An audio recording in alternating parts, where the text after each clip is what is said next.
খুব অল্প কদিন হলো আমি ভিডিও বানাচ্ছি, তো সবই আমার মিনি ব্লগ। আজকে ভাবলাম একটা বড় ব্লগ বানানো যায়।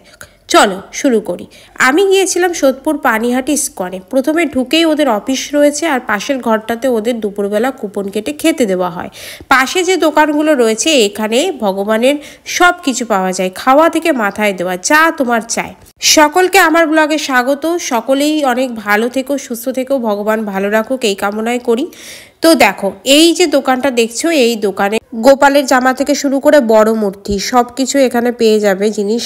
এখানে মুকুট আছে, তারপরে আসনগুলো অনেক সুন্দর, চন্দন আছে, আতর আছে, ঠিক আছে, চুল আছে, তো কানের আছে, হাতের আছে।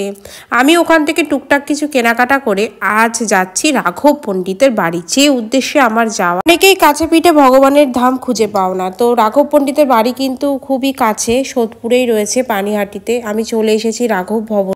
দেখতেই পাচ্ছ লেখা আছে শ্রীপাঠ পানিহাটি। গিয়ে পর দেখলাম দুপুরবেলার সময় ছিল, খুব একটা লোক ছিল না, কিন্তু একজন সবসময় পরিষ্কার রাখছে সব কিছু।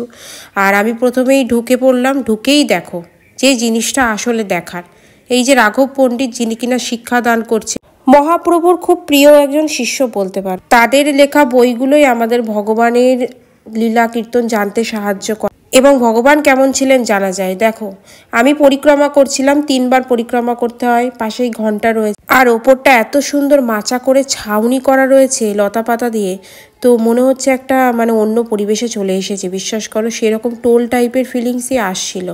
অনেকেই গেছো হয়তো, যেহেতু অনেক কাছে। আর আমি প্রথম গেলাম, আমার ওই চিড়েদধি উৎসবের সময় যাওয়া হয়নি, ঠিক আছে। আর এখানে দেখো লেখা রয়েছে, জয় নিতাই, কলিজীবে নাম প্রেম প্রদানকারী পরম গুরু রাধারমন চরণ দাসদেব বহুবার এই গৃহে উপস্থিত হয়ে সংকীর্তন করে গেছেন। ভজ নিতাই গৌর রাধে শ্যাম, জপ হরে কৃষ্ণ হরের নাম। একটাই কথা বলবো, ভগবানের নাম করার কোনো বয়স হয় না। যে দুর্লভ মানব জীবন পেয়েছি, সেটাকে ভগবানের কাজেই লাগাতে হবে। রামকৃষ্ণদেব এই গৃহে পায়ের ধুলো দিয়েছিলেন, সেটাই এখানে লেখা। সত্যি এই গৃহ ধন্য।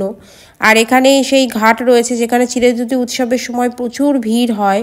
আমার সেই সময় আসার সৌভাগ্য হয়নি। সেই বিশাল বড় বট গাছ, পরিবেশটা এত সুন্দর। আমি পাশেই গঙ্গার ঘাটে চলে এসেছিলাম সব কাজকর্ম সেরে, আর এসেই আমি একটু ভিডিও করে নিচ্ছিলাম যাতে তোমাদেরকে পরে দেখাতে পারি।